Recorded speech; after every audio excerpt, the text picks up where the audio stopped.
आज आपल्याला नाडी परीक्षेवरून कसं रुग्णाचं परीक्षण करायचं आणि त्याच्यावरून पेशंटला कशा पद्धतीने काउन्सिलिंग करायचं अशा पद्धतीचं मार्गदर्शन आज आपल्याला करणार आहेत. मी सरांना विनंती करतो की धन्वंतरी पूजनाने आपण कार्यक्रमाची सुरुवात करूया. धन्वंतरी पूजन हां ठीक आहे. दिवा फक्त माचीस.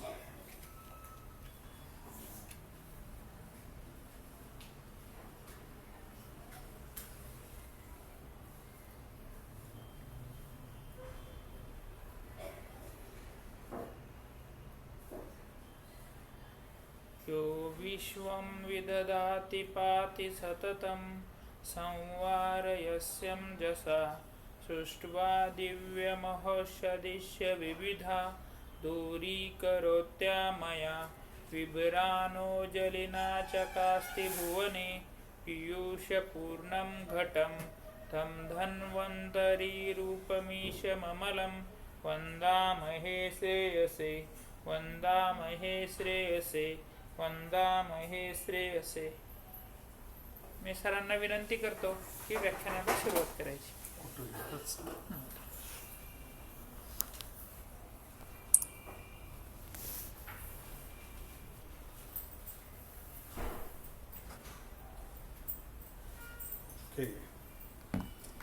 नाडीचा अभ्यास किती लोकांनी केलाय किंवा पुस्तक कुठलं वाचलंय वगैरे असं काय?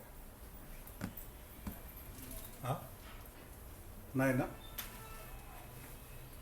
किंवा कोणाला भेटलंय, कुठल्या वैद्यांना भेटलंय असं काय?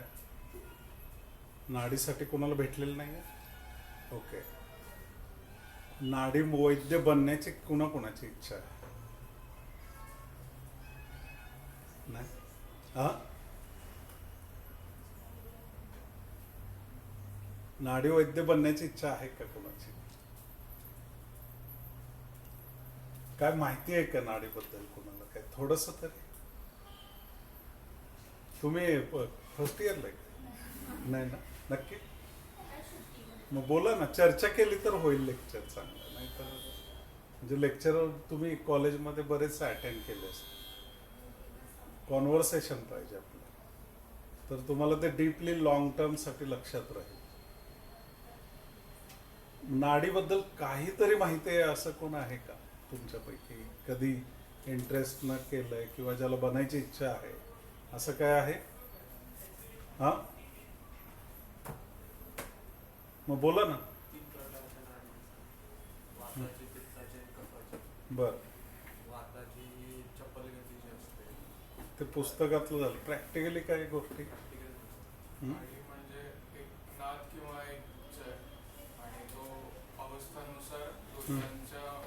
चयापचयानुसार ही प्रत्येक रुग्णाची वेगळी नाडी लागते. आणि असा एक शास्त्र आहे जो प्रॅक्टिसनी त्या वैद्याला जितका समजला तो तितका समजला. आणि त्याच्यावरनं मी असे नारायणपेठेत भावे म्हणून वैद्य त्या सरांबद्दल ऐकलं होतं की पेशंटच्या घरचा फर्निचर तुटलं हे त्यांना नाडीवरनं समजायचं. प्रत्येकाच्या बऱ्यापैकी अध्यात्म आणि शास्त्र या दोन्हीचा मधला अजून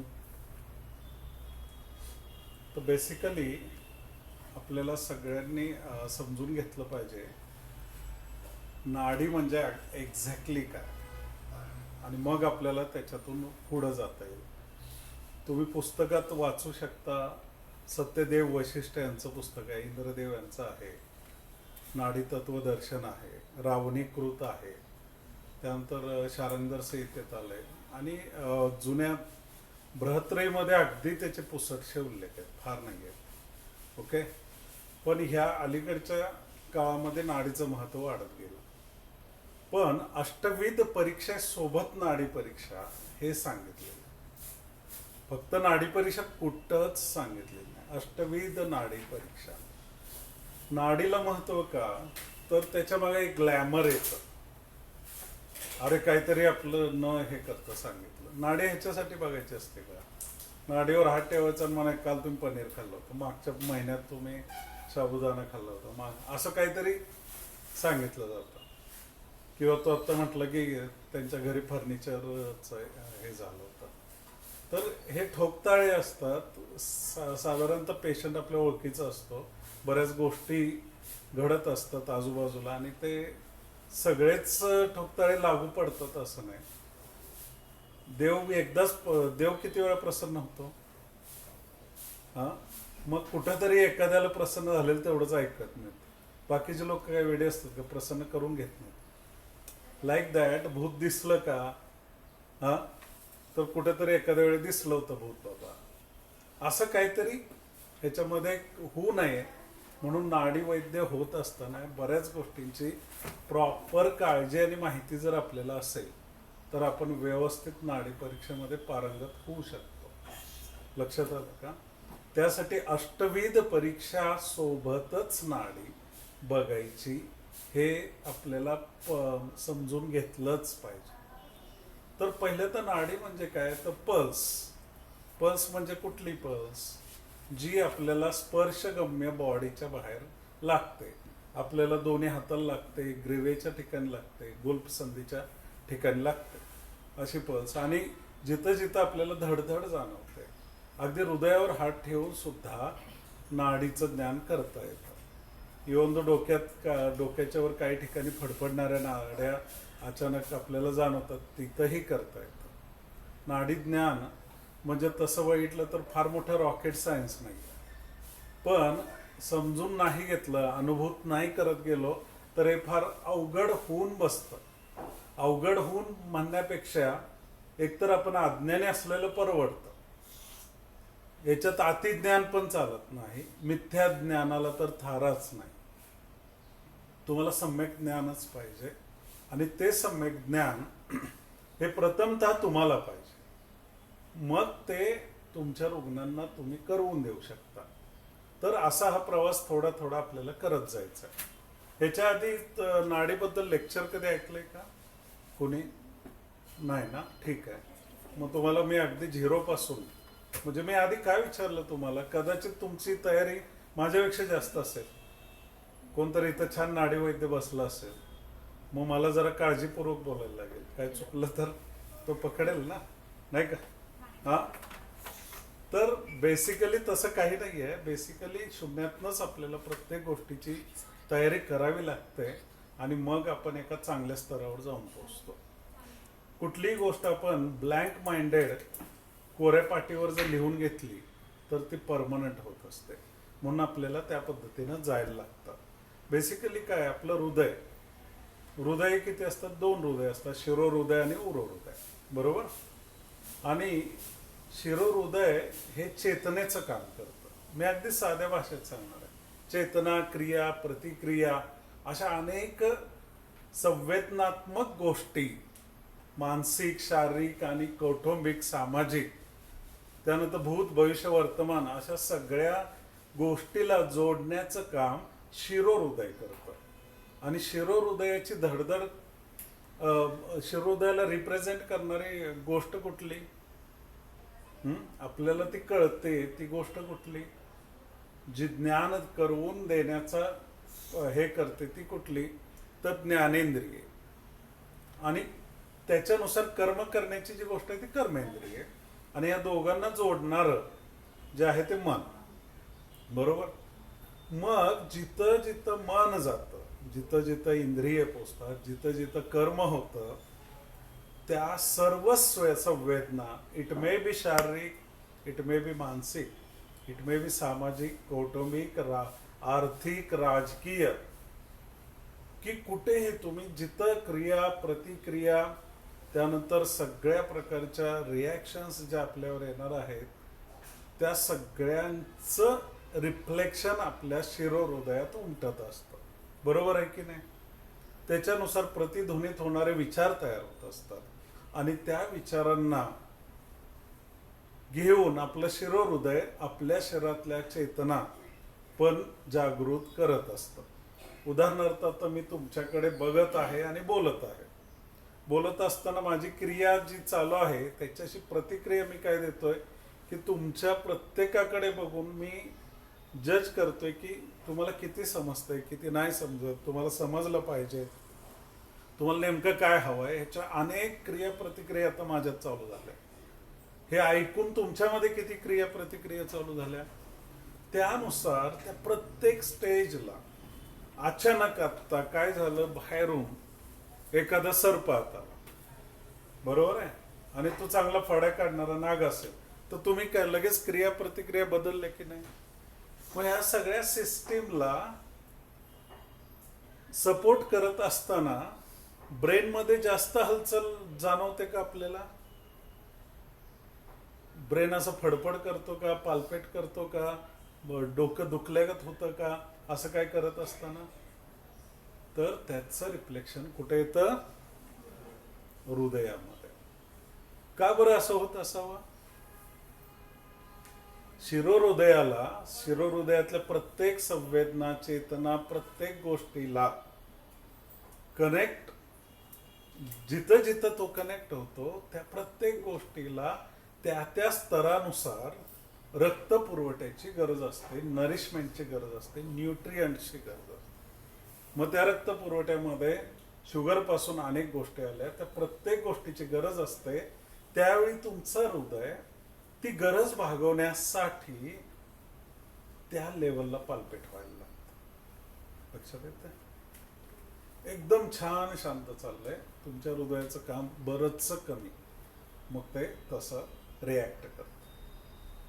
अशा अनेक घटना तुमच्या शरीरामध्ये घडत असतात. त्याची संवेदना मेंदूकडे जात असते. त्यावेळी त्या संवेदनेनुसार शिरोहृदयाला म्हणजे मेंदूला तुमच्या जितकं अन्न लागतं ते पुरवण्याचं काम उरोहृदय करत असतं.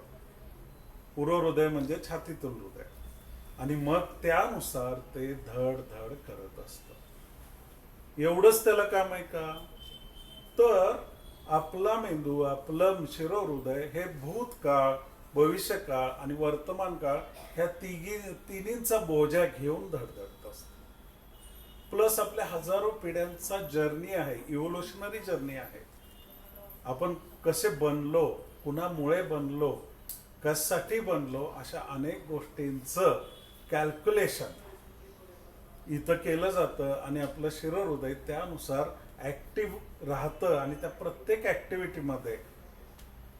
ऍक्टिव्हिटीमध्ये होणारी कंपनं, लयबद्धता, प्रत्येक गोष्टीमध्ये होणारा use of brain, use of energy हे सपोर्ट करण्याचं काम शिरोहृदय, उरोहृदय करतं, म्हणजे छातीतील हृदय करतं. त्यावेळी ते इतक्या अनंत प्रकारची कंपनातून जात असतं. त्यामुळं आपल्याला ताण कुठे येतो, हा, छातीत येतो.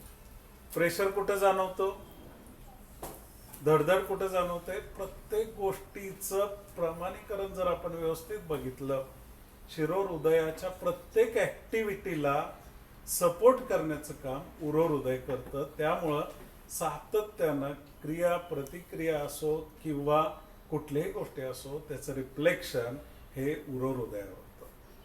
त्यामुळं आपल्याला काय वाटतं, त्यासोबत आपण रागात आहोत, त्याची रिॲक्शन कुठे येते, डोकं असं होतं का कधी, धड धड धड. डोकं शांत असतं, पण प्रेशर कुठं असतं. तुम्ही प्रेमात आहात, सिंपल, आईच्या प्रेमात आहात, भावना वेगळी. मित्राच्या प्रेमात आहात, भावना वेगळी. मैत्रिणीच्या आहात, भावना वेगळी. रोमॅन्टिक मूड मध्ये आहात आणि एखाद्या मुलीनं अचानक हात धरला तुमचा किंवा एखाद्या मुलाने धरला, तुमचं प्रेम असेल तर ती भावना वेगळी, तुमच्यात राग असेल ती भावना वेगळी. अशा अनेक भावनांना घेऊन आपलं शिरोहृदय ज्यावेळी रिॲक्ट करतं, त्या प्रत्येक रिॲक्शनच्या प्रत्येक स्पंदनाला अनुसरून रक्तपुरवठा किंवा जे पोषण करण्याची क्रिया घडते ती हृदयाकडून घडते. ते जर नाही झालं तर दोघांमधला इम्बॅलन्स सुरू होतो आणि मग डोकं दुखायला.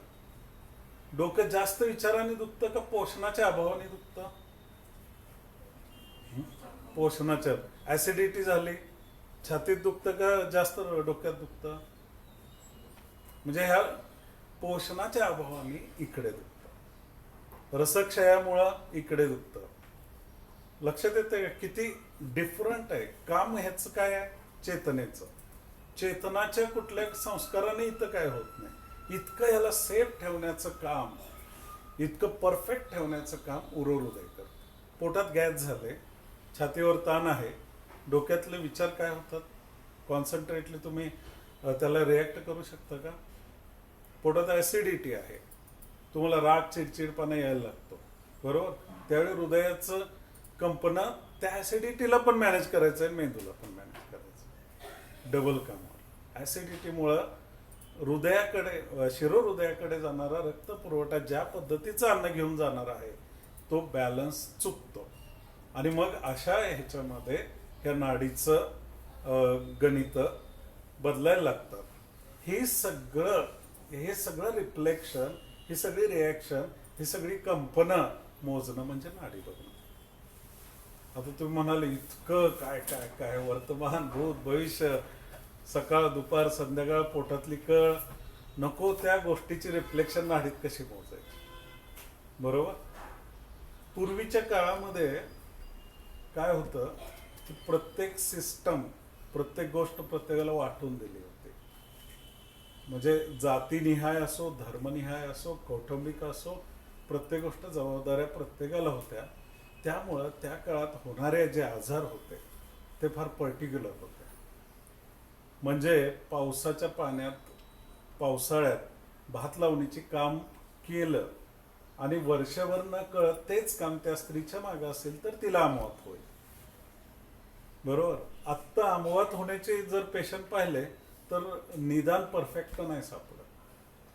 तर तिचा आहार विहार, निद्रा, पंखा, AC, गोंधळ, हॉटेलिंग, अनेक सुतिका परिचर्येपासून अनेक गोष्टीची ड्रग इंड्युस्ड पण आहेत, ह्या सगळ्या गोष्टी सापडतात त्या काळात. त्यामुळं नाडी निदान हे अचूक हेतू सेवन असल्यामुळं करणं खूप सोपं होतं, कन्फ्युजन नव्हतं. आता माझ्यासमोर आलेलं पेशंट, ॲक्च्युली मी एक केस आधी रेकॉर्डेड केस पाठवणार होतो. म्हणजे यांनी ती केस ऐकली असते ना अजून, पण मला तुम्ही बोललेलं लक्षात आलं की फर्स्ट टाइम इंट्रोड्यूस होतंय, मग ते केस ऐकून पण थोडं कन्फ्युजन झालं असतं. आता माझ्याकडे शेकड्याने केसेस आहेत, म्हणजे रेकॉर्ड करतो आणि मग त्या पेशंटला सांगतो ते नाडी बघितल्यानंतर. तर बेसिकली काय होतं की पूर्वी हेतुनिदान म्हणजे चर्मकार असणारा व्यक्ती आयुष्यात चर्मकारीचा व्यवसाय करायचा, बाकी दिनचर्या ऋतुचर्या त्यानुसार असायची. आत्ता काय प्रॉब्लेम आहे, आत्ता मी इथं आहे तर उद्या तिथं आहे, परवा तिथं आहे, माझा व्यवसाय पक्का नाही. मी अख्खं आयुष्य जर काढलं तर कधी स्कूल आहे, कधी कॉलेज आहे, कधी शाळा आहे, शाळा बदलत राहतात, गावं बदलत राहतात. आहार, अख्ख्या जगाचा आहार, आम्ही सकाळी आसामचा चहा पितो, त्यानंतर दक्षिणेक म्हणजे साऊथ इंडियनची इडली खातो, त्यानंतर जेवणात नॉर्थ इंडियनचा पराठा खातो. असं तुमची डाएटरी सिस्टीम बघितली, आठवड्यातनं ती काढली तर किती बदल आहे त्याच्यामध्ये. तुमच्या हजारो पिढ्यांनी हे जे काही इव्होल्युशनरी चेंजेस तुमच्यामध्ये आणले ते अचानक चेंज झाले त्या 30-40 वर्षात, प्रचंड, खास करून 150 वर्षामध्ये. त्यामुळं नाडीमधले ठोक ताळे जे आहेत ते जर ठरवायचे झाले तर जो रावणीकृत नाडी विज्ञान हा जो हे आहे त्याच्यामध्ये इतके बदल करावे लागतील आत्ता जे ठोकताळे लिहायला. आणि ते लिहिण्याचं काम कोण करायचा प्रयत्न करते का? मग ते करता करता करता ज्यावेळी डीप लेवलला जाऊ, आपण डीप लेवलला खाली खाली जाऊ, त्यावेळी लक्षात येतं की आयुर्वेदानं हे कुठंच मिसमॅनेज केलेलं नाही. पूर्वी ते परफेक्टली सूत्ररूपात सांगून ठेवले. फक्त पूर्वी अशी जीवनशैली सदातूर जगायच्या. आता 97% सदातूर झालेत आणि 3% स्वस्तहित जगणारे आहेत. आणि तेही स्वस्तीत जगणारे जी लोक आहेत त्यांना पेस्टिसाइड्स, केमिकल, फर्टिलायझर्स अशा प्रकारचं अन्न खायला लागतं. अशा अनेक गोष्टीचा जर आपण विचार केला तर मग नाडी ज्ञान, नाडी विज्ञान हे बघण्यासाठीचा बेस इतका पक्का आपल्याला करावा लागेल, नाहीतर आपण कोणाच तर नाडी बघून काहीतरी सांगायला जाणार आणि त्याच्यामध्ये गफलत होणार. पहिली गोष्ट ही आहे. दुसरी, नाडी बघण्याचा सगळ्यात महत्वाचा हेतू काय असावा? कुणाला इम्प्रेस करणं बिलकुल नसावं. तर नाडी बघून मी काहीतरी सांगितलं, मग ते खुश झाले, ते सगळं करून झाल्यानंतर मी ह्या निर्णयावर आलो. पूर्वी मी तेही केलं.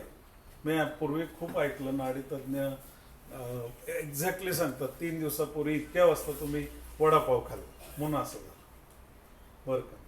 आता त्यात 10 ठोकताळे ते एखादं ठोकताळे तो बरोबर. त्यांनी प्रत्येक गोष्टीचं नोंदणी करून ठेवली होती का? रोजची ठेवली होती का? नव्हती. मग ते मी त्या नाडी तज्ज्ञांना म्हणजे आतून खूप प्रश्न करत करत तिथवर पोहोचलो. बरं, आता नावं घेत नाही, ज्यांनी ज्यांनी ह्या गोष्टी केलेल्या आहेत त्या वैद्यांच्या पर्यंत पोहोचलो.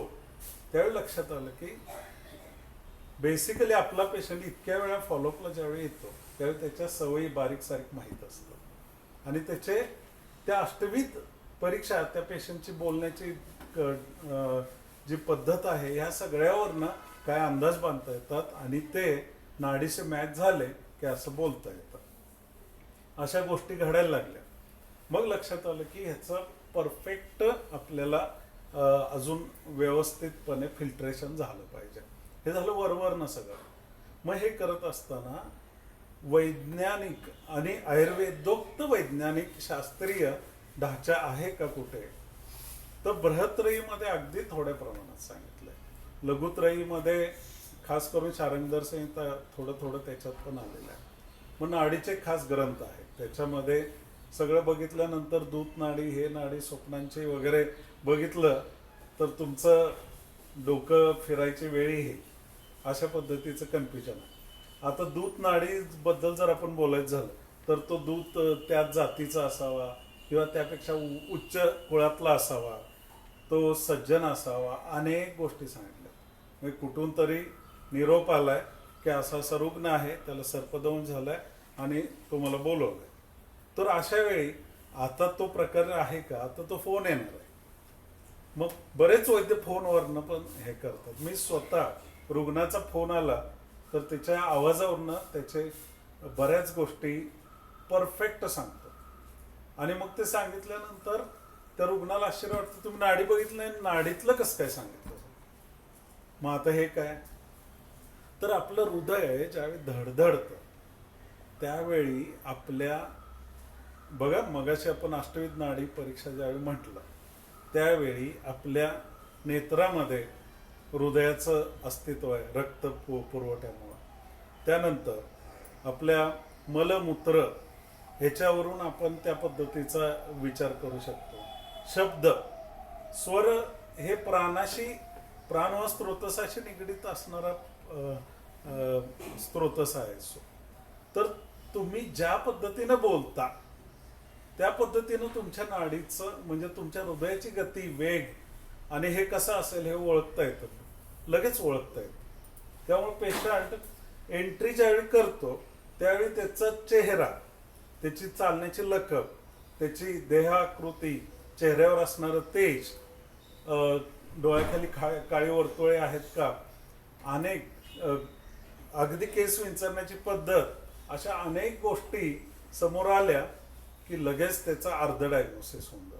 मग तो बसला आणि बोलायला लागला की अर्ध होतं. अशा पद्धतीने हे करत करत करत पेशंट ज्यावेळी पूर्णपणे तुमच्याशी बोलतो आणि आता म्हणतो नाडी बघा, तेव्हा तोपर्यंत आपल्या 80% ठोकताळे तयार झालेले असतात. ते कुठं तयार होतात? मग वैद्याने हाच विचार करत बसायचं का? हा, आता तो असा चालतोय म्हणजे असं होत असेल, तो असं बोलतोय म्हणजे असं होत असेल, तो असं करतोय म्हणून असं होत असेल. हे करत बसलं तर वैद्याला वेळ लागेल की नाही? प्रत्येकाबद्दल हे विचार करत बसायचे का? तर नाही. तर ह्याच्यासाठी शून्यातून हळूहळू प्रॅक्टिस होतो. बॅकअप माइंडला, सबकॉन्शियस लेवलला आपला एक ब्रेन तयार होतो. आपली नाडी सुद्धा त्या ब्रेनला सपोर्ट करायला लागते आणि एक जबरदस्त ताकदीनं हे ठोकताळे बांधण्याची गोष्ट आपोआप तयार होतात ते ठोकताळे. आणि ते तयार झाल्यानंतर शेवटी नाडीवर हात ठेवल्यानंतर ते इतके जबरदस्त मॅच होतात. आणि ते मॅच झाल्यानंतर जे आपण बोलायला सुरुवात करतो त्यानंतर तुम्ही त्या पेशंटशी त्या पेशंट बद्दल 5 मिनिटं 10 मिनिटं अर्धा तास, माझे काही केसेस 3.5 तासापर्यंत गेले, रेकॉर्डेड आहेत माझे, 3.5 तास बोललोय मी त्यांच्याशी. त्यांचं भूत, वर्तमान, भविष्य, त्यानंतर त्यांच्या सवयी, त्यांची झोप कशी आहे, त्यांचं वैयक्तिक आयुष्य, त्यांचं ते प्रेमात कसे पडले असतील, प्रेमात कसे व्यक्त होतात, त्यांचं सेक्स्युअल लाईफ, रोमॅन्टिक लाईफपासून सगळं. काय पेशंटला आत्ता खूप गरज असते हे सगळं बोलण्याची, कारण तो स्वतःच इतका संभ्रमात असतो की त्याला नेमकं काय सांगायचं हे होत नाही.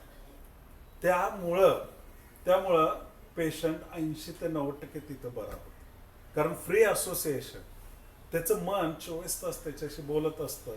हृदय, शिरोहृदय, उरोहृदयचा कन्फ्युजनाचा घोळ आत चाललेला असतो.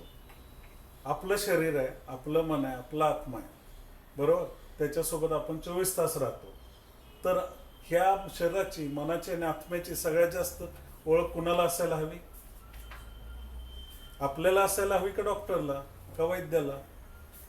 हा, आपल्याला असायला हवी ना. मग असते का?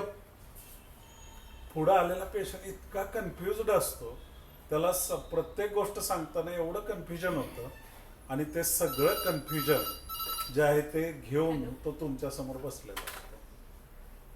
त्याला कधी जेवायचं, कधी भूक लागते, पोट कसं साफ होतं, युरिनचं नॅचरल कंडिशन काय आहे, इथनं कन्फ्युजन असतं. मला खरंच चव आहे का नाही तोंडाला, इथनं कन्फ्युजन असतं. मग तो स्वतःबद्दल काय सांगणार? तेही झालं.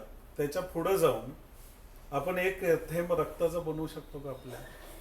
आपण किंवा आपलं सायन्स जे आपण टॉपला मेडिकल सायन्स गेलंय असं समजतो, मॉडर्न जे काय आहे आपलं रिसर्च खूप झालेलं आहे, पण एक केस बनवता आलं का? हा, सांगा ना. नाही ना. मग आपलं अखंड शरीर कसं जगत असेल, किती क्रिया प्रतिक्रिया होत असतील, हा, की एवढे केमिकल ॲनालिसिस आत होत असतील, कन्व्हर्जन होत असतील आणि कन्स्ट्रक्शन होत असेल. कधी विचार केला? एवढं जबरदस्त मेटाबॉलिझम असणारी सिस्टीम मनुष्य बनवू शकतो का? आणि तेही ॲटोमो मोडवर चालणारी. तुम्हाला कधी शरीर म्हटलं का आज तू काय करू नको, मला रक्त बनवायचं इतकं, आज तुझं मला काही चालणार नाही, ते रक्त कमी पडले माझ्या शरीरात, ते बनवायचं. ते बिचारं स्वतःच्या हे करत असतात. ह्या सगळ्या ॲक्शन रिॲक्शन्स ह्या पूर्णपणे एकमेव हृदय लोड घेत असतं. मेंदू, मन हे त्यांच्या ह्याच्यात मशगूल असतं, पण हृदयाला जन्मापासून मृत्यूपर्यंत सातत्यानं 1 सेकंदी न थांबता काम करावं लागतं. बघा मी काय म्हणतोय, इथं नाडी बघण्याची सगळ्यात मोठी मेक आहे. हृदय हे शरीरातील एकमेव अवयव असा आहे जो जन्मापासून मृत्यूपर्यंत सातत्यानं धडधड करत असतो. तो मेंदू आपला कोम्यामध्ये जाऊ शकतो, 6 महिने, वर्ष, 5 वर्ष तसाच राहू शकतो विदाऊट विचार. झोपल्यानंतर सुद्धा तो बंद होतो. मेडिटेशनमध्ये त्याच्या अवस्था आपण बदलू शकतो. काय चित्तवृत्ती निरोध त्याच्यामध्ये आपण सगळं काम मेंदूला कंट्रोल करण्यासाठी करतो, पण हृदयाला करता येत नाही, कारण हृदय ह्या सगळ्या ॲक्शनवर जगतं. हृदयाला स्वतःचं अस्तित्व ठेवता येत नाही, ते सगळ्यांच्या ह्याच्यावर झुलत असतं. त्यामुळं आपण हृदयानं किंवा इथून भावनिक दृष्ट्या, ॲक्च्युली भावनिक म्हटलं इथं म्हटलं पाहिजे, म्हणतो का आपण इथं कधी? भावनिक इथं म्हणतो आणि बौद्धिक कुठं म्हणतो? त्यामुळं भावनिक दृष्ट्या आपण कितीही झालं तर कमकुवत असतो, कारण इथं जे अस्तित्व आहे ते पराधीन आहे. भावना इथं जर मॅनेज करता आल्या असत्या तर किती सोपं होतं. तर त्या भावना मेंदूमधून रिफ्लेक्ट होत नाहीत. हृदय ज्या पद्धतीनं पोषण करतं त्यानुसार भावना आपल्याला फील होतात. थोडक्यात मन हे शिरोहृदय आणि उरोहृदय यांच्या तळ्यात मळ्यात राहत असतं पेंड्युलम प्रमाणात. प्लस त्या मनाला जगातल्या प्रत्येक गोष्टीपर्यंत पोचायचं असतं आणि तिथून परत यायचं असतं काही सेकंदात. म्हणजे मन हे सूक्ष्म आहे, सगळीकडे पसरणारं आहे आणि मन जिथं जिथं जातं तिथं तिथं भावना जातात आणि जिथं जिथं भावना जातात तिथं तिथं हृदयावर घात आघात किंवा आनंद संतोष दुःख हे सगळं रिफ्लेक्ट होतं.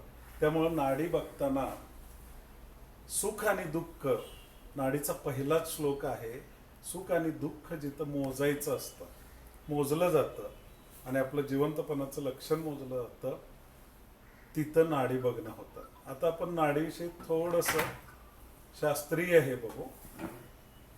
पहिल्यांदा अष्टविध परीक्षा कुठल्या?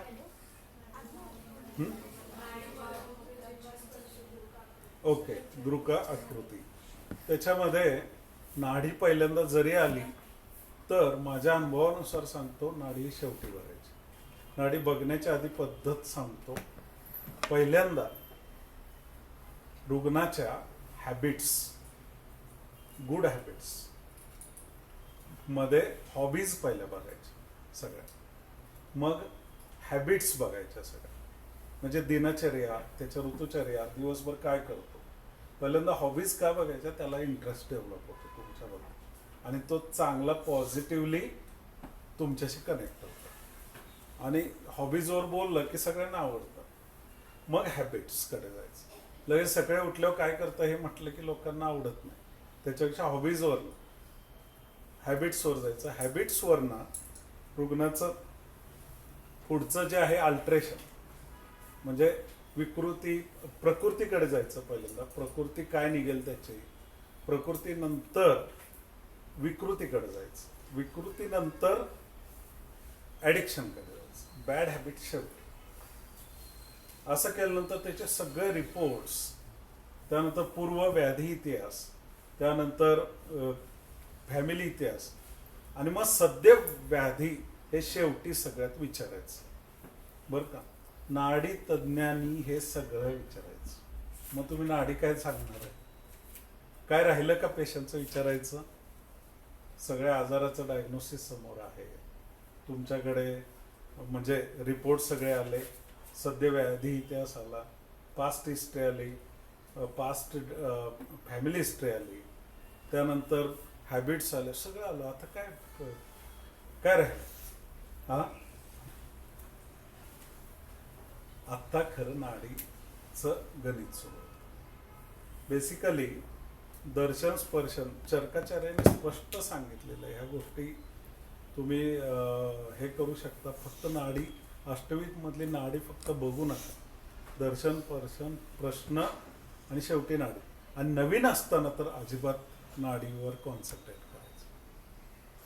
ते सगळं बघितल्यानंतर शेवटी तुम्ही ज्यावेळी नाडीवर हात ठेवता त्यावेळी तुम्ही डोकं लावू नका. पहिलं अशा प्रकारच्या रुग्णाची नाडी कशी असेल लक्षात आलं का? अभ्यास कुठनं सुरू झाला? असा पेशंट आहे आणि त्याची नाडी कशी असेल न्यूट्रली बघ. न्यूट्रली बघितल्यानंतर काय झालं? आपल्याला एक कळलं की बाबा असा असा पेशंट असला की अशी नाडी दिसते. तोच पेशंट ज्यावेळी पुढच्या वेळी येईल, त्यावेळी त्या नाडीमध्ये काय बदल झालेत आणि त्याच्या लक्षणात काय बदल झाले आणि त्याच्या हॅबिट्समध्ये, हॉबीजमध्ये, ॲडिक्शनमध्ये सगळे प्रश्न परत विचारायचे. त्याच्यात काय बदल झाले? तुम्हाला त्याच्यातले बदल जाणवल्यानंतर लक्षात येतं की ही नाडी अशा गोष्टीमुळे बदलते. असं सातत्याने एका रुग्णाला तुम्ही बघत राहिलात तर एक सिनेरिओ तयार होतो तुमच्या पुढे. दुसरा रुग्ण पकडायचा तो आपण स्वतः. आपल्या हॉबीज, आपल्या हॅबिट्स, ॲडिक्शन सगळं छान लिहून काढायचं.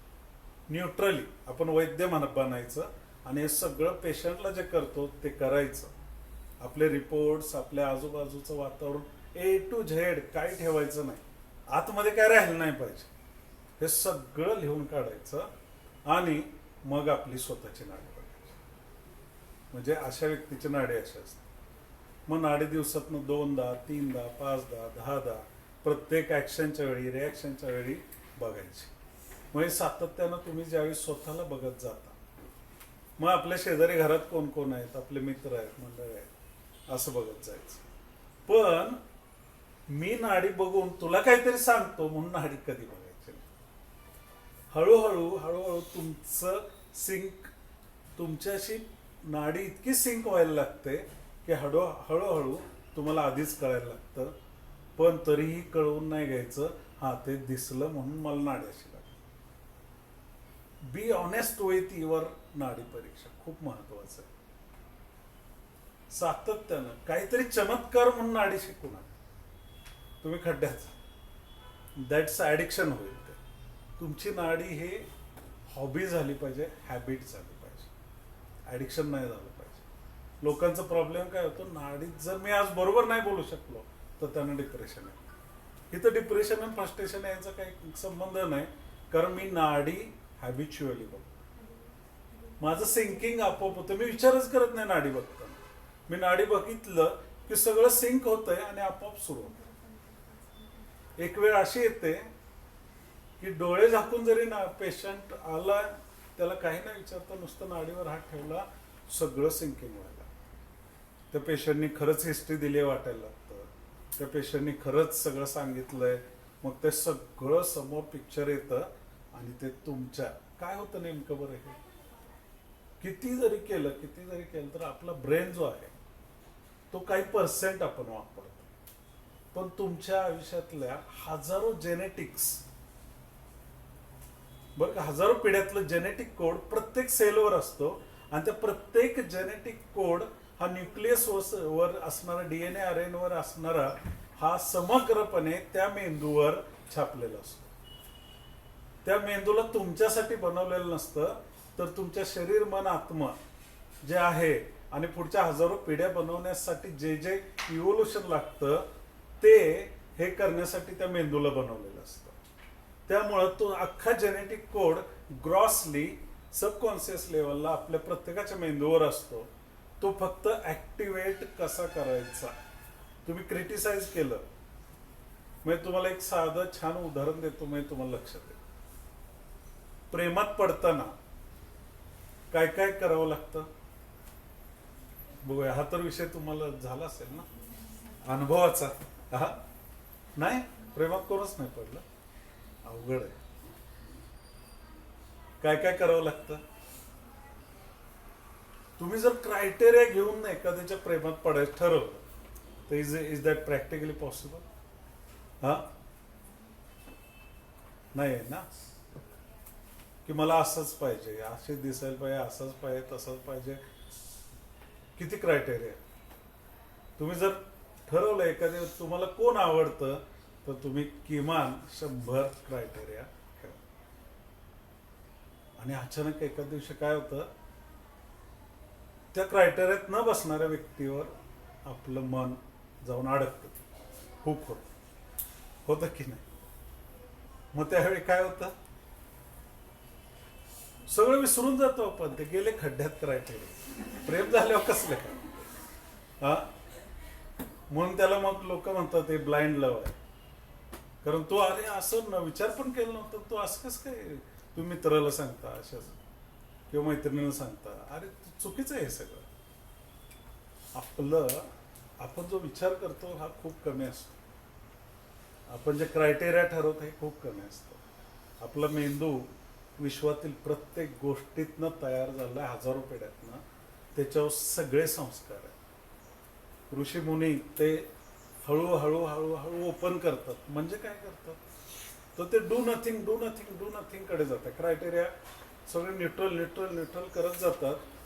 ऑटोमॅटिक तुमचा ब्रेन नको तिथं पाहिजे तिथं अटॅच व्हायला, तुमची धारणा तयार व्हायला लागते. ध्यान होतं, समाधी होते. समाधी म्हणजे ज्ञान होणं, आत्मज्ञान होणं. जी गोष्ट पाहिजे होती त्याच्या कित्येक पलीकडं. तसं तुम्ही ठरवलं होतं मी अशा अशा मुलीवर प्रेम करणार आहे. तशी मुलगी तुम्ही गेले 7वी पासून जसं तारुण्यात आलं तेव्हापासून बघताय, शोधताय. मग रिफ्लेक्शन दिसत आहेत हिच्यात, हे जरा मॅच होतं हिच्यात, हे सगळ्या पोरी जर गोळा केल्या तर किंवा सगळी मुलं आवडणारी गोळा केली तर प्रत्येकाच्या आयुष्यात 400-500 सहज गोळा होतात. हे सगळ्यांच्यावर प्रेम करणार का? होतंय की नाही असं खरं सांगायचं का नाही होत? काय कोणाचं काय थोडं आवडेल आणि कोणाचं जास्त नाही आवडेल अशा गोष्टीत जास्त, हे थोडं थोडं थोडं थोडं जोडायचंच. तर तशी व्यक्ती येते का समोर आणि अचानक तुमचं मन मात्र बरोबर शोधून काढतं आणि नंतर असं लक्षात येतं अरे हीच ती चॉईस होती. मग आपण काय करत होतो? तसं आपलं सिंकिंग होण्यासाठी म्हणजे प्रेमात पडावं नाडीच्या, झालं का लक्षात? तर ते इतक्या सहजगत्या तुम्हाला ही प्रॅक्टिस करायची आहे की पेशंटची प्रॉपर 100% हिस्ट्री रिपोर्ट सगळं सगळं समोर, स्वतःची, मित्राची, आजूबाजूची, शेजाऱ्याची, कोण भेटल त्याला असं सुरू करायचं. मग हळूहळू तुमचे ठोकताळे सिंक व्हायला लागतात आणि तुम्हाला विचार करायचं एक दिवशी, ज्या दिवशी बंद होतं त्या दिवशी तुम्हाला नाडी ज्ञान आपोआप व्हायला लागतं. बरोबर? तर मग ह्याच्यातली शास्त्रीय अचूकता, मग अभ्यास सुरू करायचा नाडी, मग पुस्तक उघडायचं. आधी तुम्ही वाताशी, पित्ताशी, कफाशी असं सुरू, फक्त ग्रॉसली 5-6 गोष्टी तेवढ्या आधी शिकायच्या. वात, पित्त, कफ काय आहे, कुठल्या बोटाने बघायचे. शास्त्रोक्त नाडी परीक्षा विधी जमली पाहिजे, पण परीक्षण जमलं पाहिजे असं मी म्हणत नाही. नाडी परीक्षा विधी हा वेगळा प्रकार आहे आणि नाडी परीक्षण हा वेगळा प्रकार आहे. तर आपण त्याच्यामध्ये काय काय गोष्टी आपल्या कंपल्सरी रोज नाडी बघताना बघायच्या आहेत त्या सांग. नाडीचा वेग, त्याचं गती, त्यानंतर जोर काय आणि ताण हे लक्षात ठेवायचं. त्यानंतर अजून काय गोष्टी आहेत साध्या, त्या म्हणजे तो भरीवपणा आहे का मार्दव मऊपणा आहे का अगदी जीव नसल्यासारखे, इतक्या साध्या शब्दात स्वतःला समजावून सांगा बरं का. त्यानंतर मंद, मध्य, तीक्ष्ण. ती मंद आहे, मध्य आहे का तीक्ष्ण आहे का, हे नाही शिकायचं बरं का. परत तुमच्या लक्षात आले ना मी काय बोलतो? त्या माणसात हे सगळं आहे म्हणून अशी नाडी लागते हे शिकायचं आहे. अशी नाडी म्हणून त्या माणसात असं आहे, ही पुढची स्टेप. पहिल्यांदा तुम्हाला कळायला पाहिजे अरे हे लक्षण असल्यावर असं नाडी लागतं. तुम्ही नाडीच्या आधी सिंक होणं गरजेचं आहे. त्यानंतर सम, विषम आणि मध्य, आणि सम विषमच्या मधली. त्यानंतर प्रबल आहे का क्षीण आहे का मध्य आहे. त्यानंतर गुरु आहे का लघु आहे का मध्य आहे. त्यानंतर नियमित आहे का अनियमित आहे का मध्य आहे. त्यानंतर शीत आहे का समशीतोष्ण आहे का उष्ण आहे. एवढे क्रायटेरिया फक्त बघायचे आणि मग वात, पित्त, कफ असं आपले ही 3 बोटं आहेत. शक्यतो उजव्या हाताने नाडी बघावी, स्त्रियांची डाव्या हातांची बघावी आणि पुरुषांची उजव्या हात. हे तिन्ही असं सेम पाहिजे. इथं बघायचे आपले कराग्रे, इथं बघायचे नाडी. आणि स्पर्श किती पाहिजे आपल्या बोटावर किंवा हातावर इथं ठेवला ना, आपल्याला प्रेशर नाही लागलं पाहिजे. एकदम सरफेसला टच झालं पाहिजे, एकदम स्किन टच, एकदम स्किन टच, अजिबात पुढं मागं नाही. त्यानंतर पुढचा एक अभ्यास करायचा आहे. काही प्राणी आहेत त्यांचं ऑब्झर्वेशन किन मायन्यूट करायचं आहे, त्याशिवाय नाडीतले वेग कळत नाही. त्याच्यामध्ये सगळ्यात महत्त्वाचं आहे जलोका. जळवा कशी जाते, तर जलोकाची नाडी आहे ना, बरोबर ही नाडी आता मी सांग वात कफाची असते, म्हणजे वातावरण डायरेक्ट कफ होतं जलोकाची. म्हणून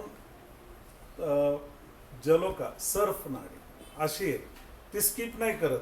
वात पित्ताची नाडी सर्फ नाडी असते. आणि प्युअर वाताची नाडी कुठली, मग सर्प काय जलोका.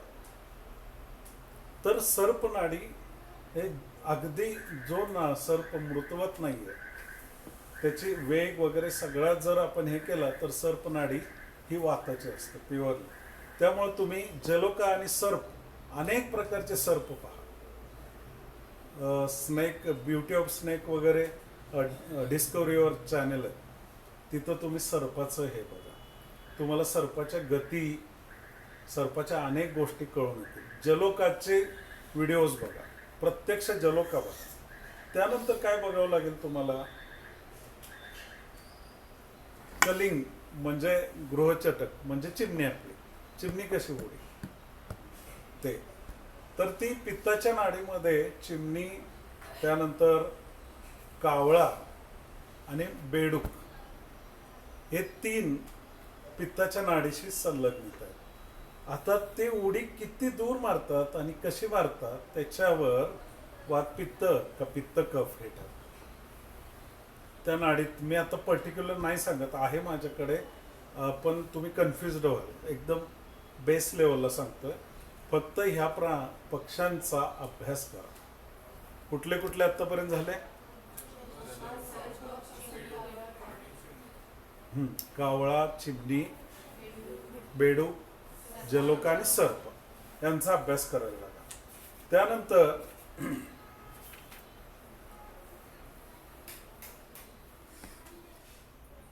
हंस, कबूतर म्हणजे पारावत, लाव किंवा लवा, लाव्हा म्हणून एक पक्षी असतो, तितीर किंवा तितर, आणि वरती बत्थक नावाचा एक पक्षी असतो. ह्या पक्ष्यांचा स्टडी करायला लागा. हे पक्षी तुम्हाला ऑनलाईन बघायला मिळतील आणि त्याचे व्हिडिओज सुद्धा अवेलेबल आहेत. मी प्रेझेंटेशनमध्ये ते आणणार होतो, पण मला माहीत होतं की तुम्ही इंट्रोडक्टरी आहात. ते जर सगळं दाखवलं असतं तर तुमच्या डोक्यात ते गेलं असतं आणि तुम्ही तशाच नाड्या बघायला सुरुवात केली असते आणि मग कन्फ्युजन झालं असतं. त्यामुळं ह्या पक्ष्यांचा अभ्यास करायला सुरुवात करा. पहिल्यांदा तुम्हाला लक्षात येईल की ते पक्षी, आता हंस हा उडी मारत नाही, चालत मंद चालत असं व्यवस्थित. कबूतर सुद्धा उडी मारत चालत नाही, पण कावळा, चिमणी उडी मारत चालत. तर कफाच्या नाड्या हंस, कबूतर, लाव, तितर ह्या प्रकारच्या असतात. आता खास करून सन्निपातिक नाडी जी असते ह्यात ह्या सगळ्यांचा कॉम्बिनेशन असतं. तर ते सुद्धा ह्या पक्ष्यांचा अभ्यास केल्यावर, ह्या प्राण्यांचा अभ्यास केल्यावरच कळतं. त्याचसोबत इतर प्राणी, पक्षी यांचाही अभ्यास करायचा. म्हणजे लिटरली तुम्हाला सांगतो, त्या प्राण्यांच्या वेगानुसार, त्या प्राण्यांच्या उडण्यानुसार, त्या प्राण्यांच्या ह्याच्यानुसार ह्या नाड्या बदलतात. म्हणजे त्या पद्धतीच्या नाड्या आतमध्ये जाणवतात. एखादं क्रौर्य बघायचं आहे तर एखाद्या शिकार करणाऱ्या प्राण्याचा स्पीड अभ्यास करा आणि ते नाडीत नक्की दिसतं.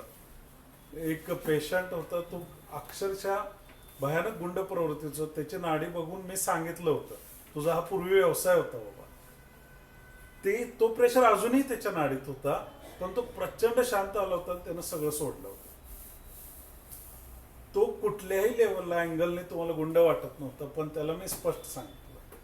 आणि त्यानंतर त्याच्या बाबतीत जे बदल झाले, त्या गुंड प्रवृत्तीचे रिफ्लेक्शन अजून त्याच्या लाईफमध्ये होते. ते रिफ्लेक्शन काढण्यासाठी, कारण ते रिफ्लेक्शन होते म्हणून ते नाडीत ते परत त्याचं प्रेझेंटेशन होतं, ते सगळं निघल्यानंतर तो इतका स्वच्छ झाला, त्यावेळी त्याची नाडी प्रकृतीनुसार यायला. हे सांगत असताना अजून एक महत्वाचा शब्द आहे, हे आहे विकृतीच्याच नाड्या आता तुम्हाला बघायला मिळणार आहे. प्रकृतीची नाडी स्वस्थ, एकदम सामान्य माणूस जो एकदम शांत म्हणजे प्रसन्न आत्मेंद्रिय मन आहे, समदोषा समाग्नी समधातू मला क्रिया आहे, असे किती लोक भेटतील तुम्हाला आज? भेटतील का? हा, त्यामुळं तुम्हाला तुमची परीक्षा फार अवघड आहे याच्यामध्ये. योगायोगानं आम्ही ज्यावेळी कॉलेजला होतो त्यावेळी बोर होणं हा शब्द माहीत नव्हता. बोर होणं म्हणजे अप्रसन्न आत्मेंद्रिय हे माहीत नव्हतं आम्हाला. त्यामुळे आम्हाला त्या काळात ज्या नाड्या बघायला मिळाल्या, मी आता खूप मुलांच्या बघतो नाड्या, ती नाडीच बघायला मिळत नाही. चुकून कधीतरी आपल्यामध्येच ती नाडी येते. कसा अभ्यास करायचा प्राकृतिक नाडीचा? तर एका दिवशी उगाच छान वाटायला लागतं. नो एक्सायटेशन नसतं, फ्रस्ट्रेशन नसतं, इरिटेशन नसतं, सेन्सिटिव्हिटी नसते, सफोगेशन नसतं, लोनलीनेस नसते, इनसिक्युरिटी नसते. ह्यातनं छान वाटणं फक्त असतं. फक्त प्रसन्न आत्मे, काही नाही करायचं पण भारी वाटतं. कुठं जायचं नाही आहे, औत्सुक्य नाही, मोह नाही, आरती नाही. आता असं कधी किती वेळ होतं तुमच्यामध्ये? होतं का?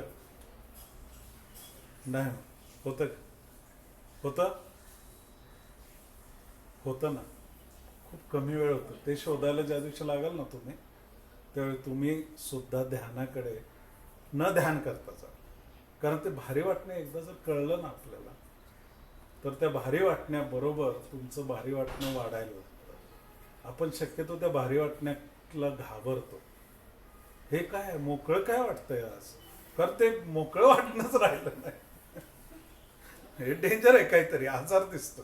अशांत का वाटतंय, छान का वाटतं, हा आजार वाटायला लागला आहे लोकांना. तर ती नाडी जर तुमची सापडली, आणि मग रूम पार्टनर असतील, घरातले असतील, घरात काही आजी असतात, आई वडील असतात, त्यांची ही नाडी बऱ्यापैकी दिसते. तर त्यांना छान वाटणं, त्यांना सांगून ठेवायचं फक्त की असं वाटलं की सांगा मला नाडी बघायची तुमची. मग हळूहळू त्या नाडीचं कलेक्शन सुरू. नाडीचं कलेक्शन म्हणजे तुम्हाला दिवसभर मोठी थैली घेऊनच फिरायचं. त्याला विचाराय आता तुला कसं वाटतं, मग नाडी बघायची. नाडी बघितलं विचारायचं नाही तुला असं वाटतं काय रे, अजिबात नाही. परीक्षा घ्यायची नाही, ते आपोआपच सुरू होते. आपल्याला सांगायचं आहे आपण की हे. तर अशा पद्धतीनं प्राण्यांचा हे करा. त्यानंतर वेगवेगळे ओढे, नाले, नद्या ह्याच्या गतीचा अभ्यास करा. लक्षात, घोंगवणाऱ्या वाऱ्याचा अभ्यास करा, धबधब्यांचा अभ्यास करा. तुम्ही आहे ना नाद, जो नाद आहे ना, मग कोणतं म्हटलं नाडी बघणं म्हणजे नाद, तो नाद आणि नाडीचा नाद दोन्ही नाद लावून टाका. हळूहळू तुम्ही निसर्गाशी प्रत्येक गोष्टीची सिंक व्हायला लागता. तसं तुम्ही पिंडी ते ब्रह्मांडी आपल्या आत जे बदल होतात ते निसर्गासारखेच असतात. लोकपुरुष सिद्धांत माहिती आहे तुम्हाला. तर ते सगळे बदल आतले असतात, ऋतूनुसार असतात. ऋतूनुसारच्या नाड्या बघायला मग जमायला लागतात. त्यानंतर आता अजून एक विषय सांगतो, होमिओपॅथी. 84 लक्ष योनी ज्या आहेत, म्हणजे आपला पिरियडिक टेबल आहे. लिव्हिंग और नॉन लिव्हिंग थिंग्ज आहेत त्याच्यात सगळ्या. त्यानंतर लिव्हिंग थिंग्ज आहेत. त्यानंतर लिव्हिंगमध्ये पशु, पक्षी, वनस्पती, सरपटणारे वगैरे सगळे आहेत. हे सगळ्यांचे मिळून 84 लक्ष योनी होते, बरोबर. त्या 84 लक्ष योनीचं प्रेझेंटेशन तुमच्यात कुठलं तरी एक असतं. माणसात का असतं, ह्युमन इज पजेसिव्ह पर्सन आहे. त्याने पृथ्वी, म्हणजे भूगर्भ, पृष्ठ आणि अवकाशाला हे केलेलं आहे, पजेस केलेलं आहे. त्यामुळं 84 लक्ष योनीचे सगळे पजेशन आपल्यावर आहे. उलट झालंय, तो त्याला वाटतं मी पजेस करतोय, पण निसर्गाने त्याला ऍक्च्युली पजेस केलं. त्यामुळे त्याच्यातले रिफ्लेक्शन त्याच्यामध्ये येतात आणि मग ती रिफ्लेक्शन प्रोबॅबिलिटीज तयार करतात आणि एखादं रिफ्लेक्शन हिट व्हायला लागतं. म्हणजे एखादा जलसीमध्ये प्रचंड जातो तर त्याच्यामध्ये स्नेकचं प्रेझेंटेशन असतं. एखादा लव, फील क्वाईट, त्याच्यात प्लांट्स असतं. एखादा उंबमध्ये जाऊन बसलं असतं, त्याच्यात कार्बन वगैरे असे प्रेझेंटेशन असतात. ह्यांच्या पण नाड्या आणि वेगवेगळ्या दिसायला लागतात. म्हणजे इतका मोठा महासागर आहे नाडी ज्ञानाचा की तुम्ही त्याच्यामध्ये एकदा सुरू केलं तर एक सिद्धीच तयार होते. आणि नंतर तुम्हाला पेशंटला नेमकं काय सांगायचं, म्हणजे तुम्ही 3 मिनिटात पण पेशंट बघू शकता. माझ्याकडे काय रेकॉर्डेड केसेस आहेत 3-5 मिनिटाच्या पण आहे, त्यात सगळं अख्खं सांगितलं. काय पेशंटला 3 तास, पण तुम्ही मग तुमच्याकडे वेळ असेल आणि तुम्हाला मूड असेल तर तुम्ही बसा निवांत, काय फरक पडत नाही. व्यावसायिक बंधनं नसतील की मला दर 10 मिनिटांनी एक पेशंट संपवायचा, ही बंधनं नसतील तर हा नाद करता येतो. खरं सांगा, जर तुम्ही प्रचंड आणि पैसा तिथेही मिळतो इथे मिळतो तसं काय नाही आहे. पैशाची मॅथमॅटिक्स काय आहे की तुम्ही लॉंग टर्म जेवढं वेळ देता तेवढं लॉंग टर्म तुमची मॅनेजमेंट डेव्हलप होते, लॉंग टर्म इकॉनॉमी डेव्हलप होते तुमची. असं काय नसतं की आपण 10-10 मिनिटाला आज 50 पेशंट बघितले आणि आज 5च पेशंट बघितले. ते 5 पेशंट तुम्हाला असं काय देऊन जातं, अनेक गोष्टी देऊन जातात, त्यावेळी देणार नाहीत पण ते आयुष्यभर देतात, हे लक्षात ठेवा. तर अशा पद्धतीनं थोडं बेस लेवलला, खूपच बेसिक लेवलला कुठलंही प्रेझेंटेशन वगैरे न देता मी तुम्हाला ह्या विषयाला अटॅच करण्याचा प्रयत्न केला. म्हणून मी पहिल्यांदा विचारलं की तुम्हाला काय माहीत आहे. तर याच्यावर थोडी आपण प्रश्नोत्तराचा कार्यक्रम घेऊ आणि थांबू किंवा चर्चा करू, तुम्हाला काय वाटत असेल.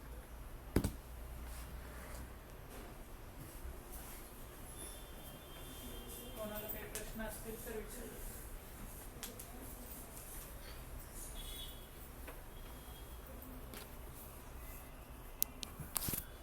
ह्या गोष्टीचा तुम्हाला फायदा होईल असं वाटतं?